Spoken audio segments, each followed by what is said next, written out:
personality disorder. What is it? Why is the teenage group so hard to diagnose this horrible disorder?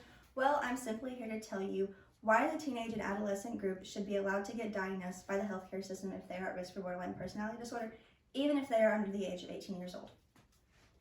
I'm going to be stating the facts on what BPD is for those that are unaware of it. I'm going to be going over why the teenage group is more at risk of suicide. Lastly, I'm going to have you persuaded into why it is better to advocate for mental health and why those under the age of 18 should be able to get diagnosed. Now, you may be asking, what exactly is borderline personality disorder, also known as BPD for most of you that didn't know?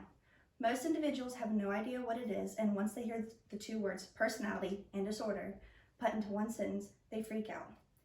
BPD is a mental illness that severely impacts an individual's ability to regulate emotions. This loss of emotional control can increase impulsivity and affect how a person feels about themselves and negatively impact their relationships with others.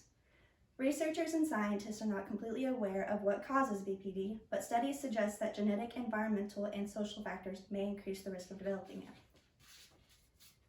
Research shows that people with BPD structural and functional changes in the brain, especially the areas that control impulses and emotional regulation. However, the studies do not demonstrate whether these changes were risk factors for the illness or such changes were caused by the disorder. Also, people with BPD report experiencing traumatic life events such as abuse, abandonment, or hardship during childhood.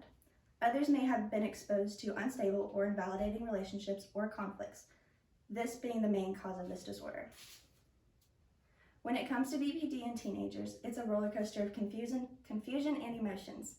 When a teen is going into therapy and their therapist brings up the possibilities of BPD being a diagnosis, it's scary.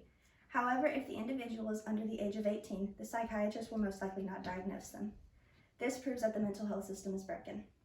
This is because adults look at a child who has been through a tremendous amount of trauma and want to say, yes, they could have BPD, but they are so young and still growing, so it might just be depression or anxiety, maybe even bipolar. No, this should not be allowed due to the fact that most undiagnosed and untreated BPD patients are more at risk for suicide and suicidal behaviors. Most teenagers attempt suicide and have BPD will go into the hospital, like most people would.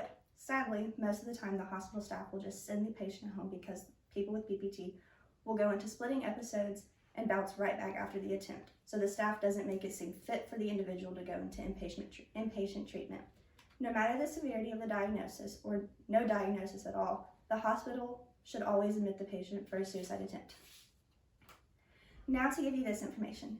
Teenagers who have BPD but are not diagnosed or even diagnosed with a different disorder may have to suffer through years of inaccurate medication trials, not to mention the distress and frustration from feeling hopeless or helpless. Additionally, an inability to manage their severe emotional pain is why so many teens with BPD consider suicide or self-harm as an option. Sadly, 10% of them succeed. This suicide rate is 50% higher more than the general population. Yes, this is factual evidence, but with me explaining this evidence should highly persuade you and the healthcare providers that teens and adolescents under the age of 18 should be evaluated and treated with BPD if they suffer from these symptoms.